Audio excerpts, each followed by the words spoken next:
According to school officials, there were kids playing over here by the trailer. One of them then kicked the ball underneath the trailer, noticed there was a gun, then went and told the teacher.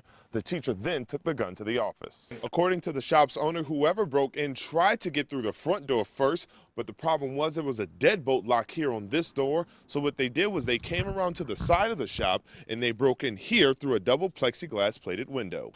The number 13 also haunts tall office buildings. If you take a look at the button panel, no 13th floor. The New Orleans Saints are 2 days away from completing their best regular season in team history. And unlike in years past, Devery Henderson has played a key cog in the Saints' engine. We caught up with Devery to talk to him earlier this week. Don't use his name, don't use his memory for violence. These words from Earl Hutchinson, president of the Los Angeles Urban Policy Roundtable and longtime resident of the Crenshaw District. He, like many others, watched Monday evening as the community was taken over by a spirit of violence, an eerie reminder of what took place here over 20 years ago. The blame for the shows of anger can't be completely placed on those who expressed it.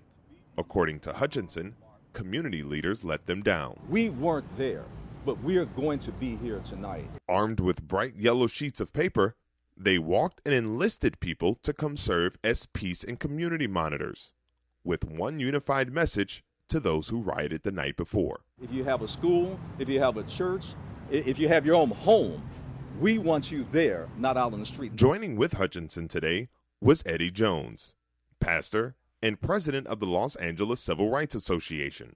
He spoke about the past works of civil rights leaders such as Martin Luther King and others who laid down their lives for the right of peaceful assembly. We don't want our streets tore up.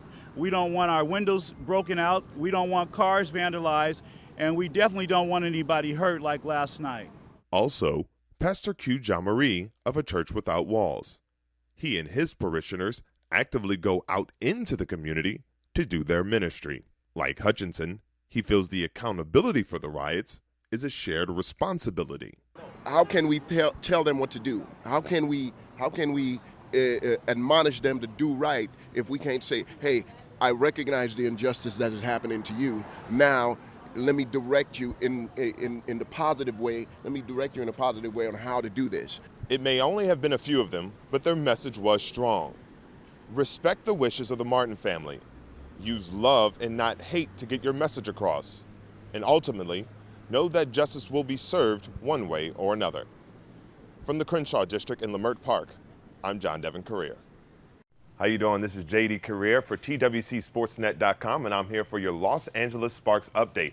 Over the weekend, the Sparks dropped 82-67 to the Tulsa Shock in a game in which Carol Ross said the team just had no effort, and the team agrees. Effort is something that we never want to question, and today I don't think we put in our best effort for 40 minutes. So that's something we're going to continue to build on, and that'll make a huge difference for us. On Sunday, May 26th at Staples Center, the Sparks will host the Seattle Storm. Now, they lost to this team in the preseason, but the focus will be more on what the Sparks need to do versus what the Seattle Storm will do. My game plan is to get our team ready, to make sure we're a much tougher team than we've shown in the preseason, and to just have a lot more fire in our belly than we had really the last two games. Off the court on Monday, the team participated in a family fun day at Kenneth Hahn Park where they were up close and personal interacting with fans. No better way to start the season. It has nothing to do with basketball. It's got everything to do with just having an opportunity to gather together and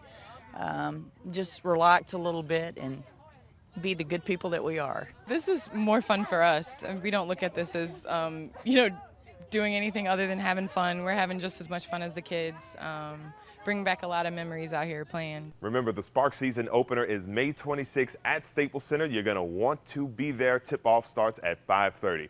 Once again, for TWCSportsNet.com, I'm JD Carrere. Trees toppled over onto homes. Christmas presents scattered amongst broken branches. Even a trampoline bounced by the storm. I mean, there was just debris flying all over the place. I mean, I got a bunch of damage to my home. It's just unbelievable. Once the dust settled, this is what people walked out of their front doors to see. No time was wasted before repairs started. Damage that ranged from minor to extensive gave some homes priority over others. Bunch of friends and family trying to help them. Some of us got lucky, some of us didn't. In the group of those who were unlucky, Brandy and Charlie Freed. Their home, one of the worst damage, is where most of the recovery efforts started. It's not a good Christmas for them, but thank God nobody was hurt that I know of, seriously. Down the street, Jonathan Dana was sleeping when his wife woke him up. And by the time I made it to the bathroom, I mean, it was over with, and as you can see, everything's gone. Dana says there was one thing that gave him hope. Just like at the Freed home, he didn't have to go it alone. It's just amazing the support that we have, friends, family, the sheriff department's out here, the Crowley police, the chief is here. It's just unreal, it really is. People at the Iberia Parish Sheriff's Office say one of the most important people there is not even an employee. He takes care of those things that modern technology can't take care of, the same, the human contact, and he does an excellent job with it. Chuck Ashley is a courier, taking important documents from one department to another.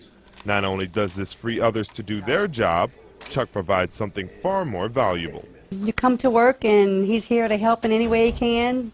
Just watching him is an inspiration. In a 1975 diving accident, Chuck was paralyzed. He began volunteering at the sheriff's office 12 years later. There's not a big enough word in my heart that I say thank you very much to them. They're real good people. He's now been at the sheriff's office for 22 years. The current sheriff, Louis Ackle, even started an initiative called Denim Friday. You wear jeans, you pay a $5 fine, that goes directly to Ashley. He's got enough problems on a day-to-day basis with dealing with life that any way that I can do to make his life more comfortable, less stressful, then I'll do that. I hope I can repay the favor